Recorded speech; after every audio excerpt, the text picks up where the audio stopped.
attended the funeral of my marriage and 9 other women via divorce court, and I noticed some patterns I'd like to share with you. Number one, 100% of the petitioners, meaning the person initiating and asking for the divorce, were women.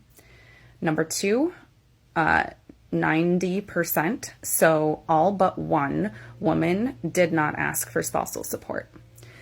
Same goes for child support. Not everyone had children involved, but for the ones who did have children involved, there was only one woman. It was the same woman who got the spousal support, also got child support. The rest of the women did not ask for child support. Property was wishy-washy, like not everyone owned property, but for the ones who did own property, aside from one like special circumstance, the men were keeping the homes and the women were not asking for any equity in the home. They were walking away from their husband. So let me just recap. Women are leaving men. They are not asking for any financial ties to these men, even if they have children to support. I am sorry, but I think that speaks fucking volumes. Because these are women who have decided, other than our children being the thing that ties us together, I want nothing else tying us together energetically, right? Is that supposed to be like groundbreaking or anything like that? Because I think that that's the way that it's supposed to be when you decide that you want to be a quitter out of your relationship or out of your marriage when you have children with a person and you're supposed to be raising them. I think that the more eye-opening thing is that 100% of the women that were in divorce court with her are the ones that filed for the divorce. I think that that is the thing that speaks volumes. Also, what speaks volumes to me is the fact that the woman said that she just came out of a celebration. Let me start at the beginning really quickly because I want to make sure that we heard this all the way. Just attended the funeral of my marriage. The funeral of her marriage. She said she just attended the funeral of her marriage. That's how she described it, right? And listen. If you decide to have children, in which I'm not really caring about what you decide to do if you don't have children, because the only people that, are going to be affected are you guys. And if you decide that y'all want to walk away and do whatever it is that y'all want to do, cool. If you decide that you want to do that after you raise your children, awesome. But to have children and to be so adamant about co-parenting and walking away is diabolical to me. That's sad. And it's sad because the children are going to pay for the decisions that the parents make. And what it also says to me is that people, women in particular, care more about the marriage, like the actual ceremony, the wedding itself, than they care about the person and the relationship that they're in this situation with in the first place. And you love them enough to lay down and have children with them. He loved you enough to give you your last name, to give you his last name. And I don't think that the sanctity of marriage is actually what it is anymore. I think that people care more about the ceremony and the name and the perception of what it is that it looks like to other people outside of the marriage than they care about exactly what marriage symbolizes and what it's supposed to mean.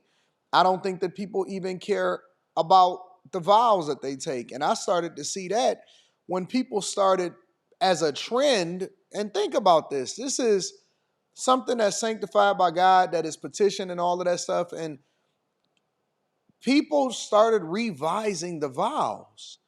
I went to a wedding where a person said for better or for better, and it wasn't for better or for worse, and it changed that. And that kind of bothered me a little bit. Not that I cared enough for it to mean anything, but it kind of bothered me when I started to think about it, because it means, yep, I know you're projecting that you guys are going to be successful for the rest of your life. But the problem with that is that what happens if somebody falls on hard times or if somebody gets laid off or all of that type of stuff?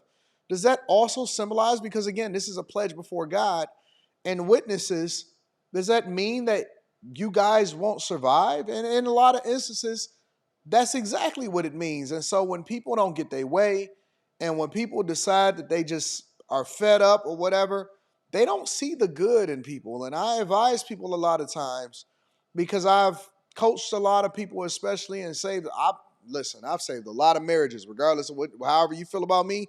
I've saved a lot of marriages.